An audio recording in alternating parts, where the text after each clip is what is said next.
Well, last night saw three extraordinary sporting moments in a very brief period of time. We saw South beat the Roosters, always important. But then, of course, we saw Buddy Franklin kick his 1,000th goal, something that we mightn't see again. And we saw the extraordinary response of the crowd at the SCG and a celebration of Buddy's achievements for both Hawthorn and for the Swans, but also for the game. A proud Indigenous Australian and an extraordinary athlete who is just marvellous to watch. We then saw Australia win a Test series in Pakistan, a great achievement with Nathan Lyon taking 5 wickets in the second innings. And here we are in Bennelong. Bennelong that is seeing the departure of another Australian sporting great, a former Davis Cup captain, someone who I regard as a friend, even though they sit on the other side of the political aisle. And I do, before I announce our Labor candidate, want to pay tribute to John Alexander. John Alexander has made representations to myself when I was a minister in the government.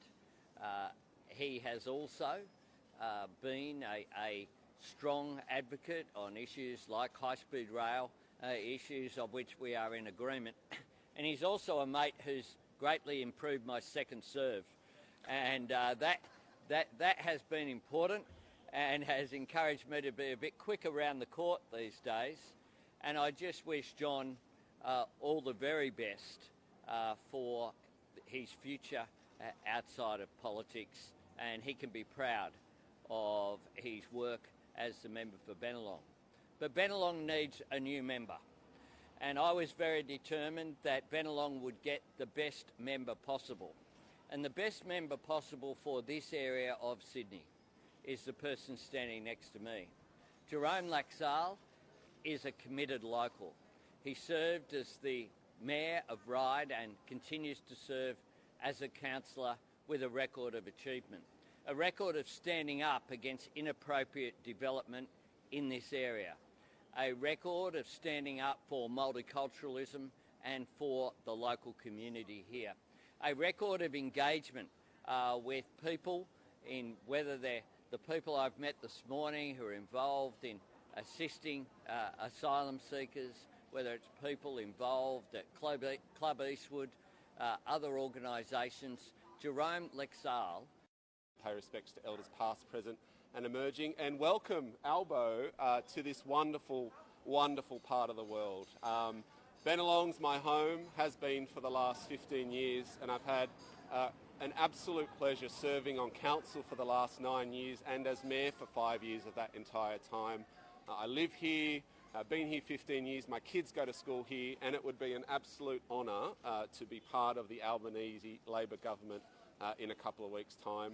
I'm running because I've got a track record of engagement, and like a lot of people here in Bennelong, we just simply cannot afford another 3 years of Scott Morrison. A vote for the Liberals here in Bennelong will give Scott Morrison a red carpet to the lodge, and that's not something that I know locals here are after. They want a leader that will take action when it comes to cost of living. So they want to reduce the cost of childcare. They want real climate action, community batteries and investment in renewable energies. These are the things that an Albanese Labor government will bring. What I'll bring to the table is community engagement. The last 9 years I've been representing locals, from fixing potholes to issues of multiculturalism to building world-class facilities right here in Bennelong. That's something that I'd love to do at the federal level. It did take a bit of convincing, but thanks Albo for persisting. We got there, we're announcing today, and we're going to have a 6-week sprint. Labor's in with a shot here in Bennelong, and with your support, we can get there. Thank you.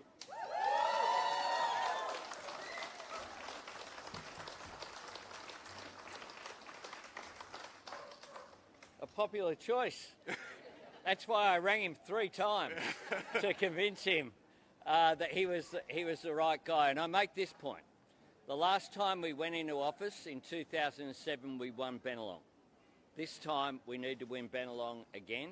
We will take it seriously. You will see visits for this seat This is a priority for me personally, because I also think it's about the quality of the team, and this guy would make an outstanding contribution. Can I just say one more thing about the budget before I open up to questions to either myself or to Jerome? We're having a bit of speculation at the moment about cost of living. What we know is that the cost of food and groceries, the cost of petrol, the cost of rents, the cost of everything is going up except people's wages. And now, after almost a decade in office, this government is now trying to convince people in next Tuesday's budget that they care about the cost of living. That somehow, at the last minute, if you give them a second decade in office, they'll start to do something about the cost of living. Well, the truth is that they have, for a long period of time with all of their budgets, made a strategic error. And the error is this: their budgets are always long on politics but short on plans. It's always about the politics, and we expect this budget to be no different. They're going to hand out taxpayers' money, that is taxpayers' money after all, not theirs, and hope that people are grateful and they forget the circumstances of why people are really struggling at this point in time. But this budget needs a plan for productivity. It needs a plan to grow the economy. It needs a plan to have an economy that works for people, not the other way around. And after almost a decade in office, it is beyond belief that this government could stand hand on heart and say they care about the cost of living when they themselves said that low wages were a key feature of their economic architecture. This isn't by accident that living standards have fallen. This is by design of a government that doesn't care about people who are really doing it tough. Well, a Labor government that I lead will make sure that no one's left behind, but also that no one's held back. That's why we have a plan through our Powering Australia plan to embrace clean energy and the cheap energy that will provide, reducing people's power bills by $275. That's why we have a plan for cheaper childcare. That's why we have a plan to address housing issues through our Housing Australia Future Fund to support growth in supply of social housing, but also emergency housing as well. That's why we have a plan for economic growth by using that cheap energy through our National Reconstruction Fund to transform existing industries, but to create new ones as well, so the Australian economy is more resilient, so we can stand on our own 2 feet. That is the lesson of the pandemic, is if we remain vulnerable, if we're just at the end of the supply chain. What we have from this government, though, is no plans. It's just all about the politics. Everything is always about the spin, always about the announcement, and never about the delivery.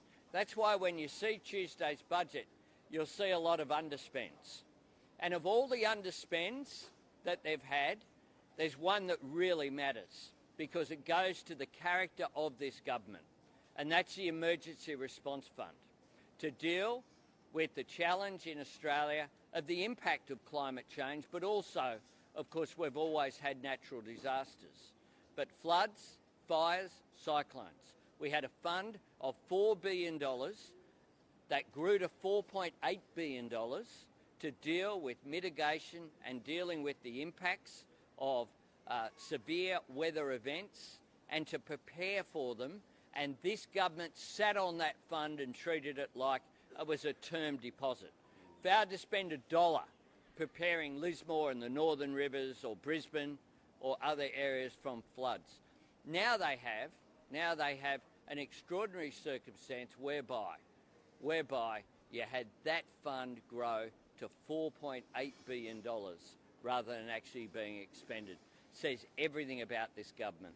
Happy to take questions. Mr. Albanese, you've emphasised Jerome's local connections. Why is that important for Bennelong but not for Parramatta, where someone's coming in from the eastern suburbs? Well, of course, in terms of those nominations close on Monday. I'll have more to say after we have a candidate for Parramatta. But I'll say this, there's speculation about Andrew Charlton. Andrew Charlton is someone who would make a great member of the House of Representatives, just like Jerome would. He would bring an extraordinary capacity. He, growing up, he of course was born in the northwest of Sydney. His dad, worked at the Room Factory, just down the road here, I think it's in Ermington, in the electorate. He's someone who has been a contributor to your august publication. The Sydney Morning Herald have seen fit to give Andrew Charlton space because of his knowledge and expertise on economics. What you need is a mix of candidates. I'm very confident about the mix of candidates that we'll be putting forward at the next election.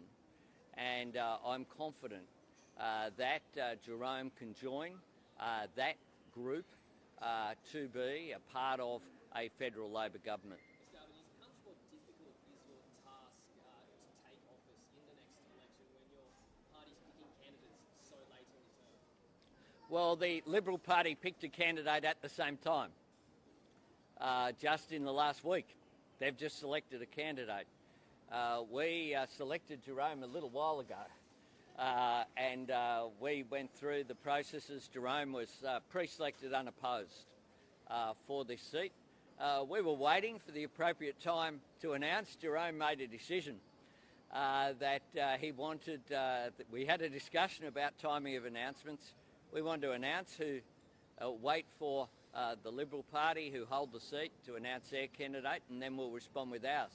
I'll say this, I don't know the name of the Liberal candidate, I forget frankly, but everyone in this electorate knows the name of this bloke. Everyone knows the name of this bloke. And indeed, the last time I was in this square was campaigning with Jerome, where he ran as a candidate for the seat of Ryde. We had a fantastic dinner here in Eastwood at a Chinese restaurant across the mall here. And I have been with Jerome as the mayor as well up in this area. Jerome Laxale is known by everyone in this community, and he's respected by everyone in this community. He's an outstanding candidate, and he's up for it. We're all ready to go. These people here have all been ready to go. They've been talking to people about his candidacy for a little while, I suspect. Quite frankly, I'm amazed it hasn't run in the media before now, the fact that he would be Labor's candidate. Why did it take him to get sick? Because he was, at the time, he was running for local government and running for the mayor. He was so committed to being the mayor of Ryde. I spoke to him way back, a fair while ago. And Jerome, and I'll flick to him to answer the question himself, but I know that part of the impact was that Labor's vote increased in the Ryde for Labor in the Ryde Council elections, but because of the way the system works, there weren't direct elections of the mayor. If there was, this bloke would have romped it in. But because of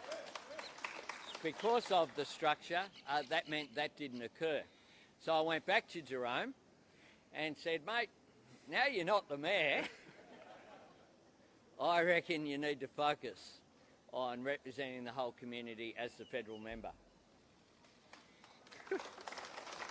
Yeah, look, Albo was very persistent, and he's 100% right. You know, when he first spoke to me, we were right in the middle of a local government campaign. I'm really pleased to be joined by the team here today, Councillors Purcell, Pedersen and Song, and Councillor O'Reilly as well. Increased our vote. For the first time ever, Labor outpolled the local Liberals. We increased our representation of females in our caucus. We did everything right. But unfortunately, as Albo said, couldn't get the numbers in the chamber on the night. You know, like many people in this electorate, I held dual nationality. So when Albo rang, I needed to go through a process to get rid of those dual nationalities. The story that I've got is very similar to the stories of many people in this electorate. My parents both born overseas. They moved to Australia as a land of hope and opportunity. They worked hard, sent me to school and university. This is the story of Bennelong. That came with it, that second passport, which I've now thankfully extinguished, enabling to announce here today. So that's why I've left a little bit late. But as Albo said, I'm not new. I've been here for a long time. And the main thing is that I'm not going anywhere. Win, lose, or... No, there won't be a draw. Win or lose, I'll be here in Bennelong. My kids go to school here. I've been representing this community for a long time. So I hope to be able to do so at the federal level.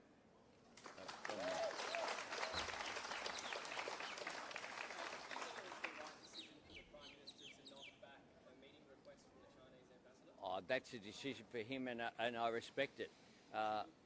Well, I haven't. The point is, I haven't met with the ambassador for China. I have not met with the ambassador of China, or indeed with any other officials from the Chinese embassy. My foreign affairs spokesperson has, Penny Wong, and the foreign minister I know and other ministers have from time to time had contact with the Chinese embassy, and that's appropriate. But I respect and I support the Prime Minister's decision. What approach would you be taking to the Chinese presence in the Solomon Islands? Would you be dispatching Penny Wong there to try and scupper that deal? What, are you worried about it? Well, this is an immediate concern that the government needs to respond to. I will be briefed on Monday by our national security agencies on this issue, which arose only in the past couple of days, but it is of concern. I'd say this as well. Australia needs to up our presence in the Pacific. We need to engage. It was a mistake for this government when it came into office to cut our foreign aid in the region. And we need to recognise that it is in Australia's national interest to have a strong presence in the region. We punch above our weight in the region. We play an important leadership role in areas including in the Solomons. I very much supported the actions of the government in sending support to the Solomons during the recent difficulties that were experienced there. But Australia needs to continue to have a strong presence in the region, and we also need to, I think, monitor the news that has come out that this potential presence is of real concern. That is an issue that should concern Australia, and I look forward to the briefings on Monday. Labor's been quite critical of the government's handling of this issue. What would you have done differently?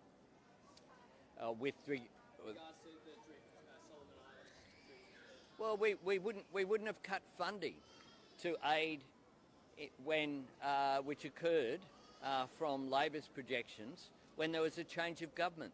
That was short-sighted. It was aimed again at sending a message domestically without putting our national interest first. The other thing that we'd be doing is increasing our credibility in the region by acting on the most important issue for our Pacific neighbours, which is climate change. Whilst Australia sits in the naughty corner, with Saudi Arabia and Brazil and some countries going to international conferences, refusing to increase our 2030 target, then Australia's status in the region is undermined by our failure to act on climate change. This is an existential threat to many countries in the Pacific, to Tuvalu, Kiribati and others. I attended the UN FCCC conferences on climate change that were held in Montreal and Nairobi when I was Labor's climate change spokesperson and developing Labor's climate change policy to ratify the Kyoto Protocol, to introduce a renewable energy target in the lead up to the 2007 election. And there I assure you that Australia's inaction under John Howard was a real handbrake on our presence in the Pacific. And it's a real handbrake right now again. And we need to take these actions seriously because the world wants global action and Australia needs to be a part of it. One more. Is the factional bitterness and anger that's been stirred up following Kimberley Kitchen's death going to be a distraction for you throughout the campaign, and does it show that Labor is not as united as you would like? No, I'm very focused and Labor's absolutely united. Our parliamentary team are very focused on the issues of concern to Australians, on the issue of raising living standards, taking action on climate change, making sure that we address the need for cheaper childcare, building back through our National Reconstruction Fund. That is our focus. We want to give the government, Australia, a government that's as good as the Australian people themselves. We're very focused on that. I've been focused during this 3 years on this period. I said really early on, I used to get questions at press conferences about our 2030 target. I don't get them anymore. We have a fully costed plan, the most comprehensively costed plan of any policy put forward by any opposition for any election ever with our Powering the Nation plan. And yet I don't get any questions about it. That's because we have a smart campaign that will make a real difference to people's lives, that will grow the economy, that will do it in a sustainable way. We have a policy for economic, social and environmental reform.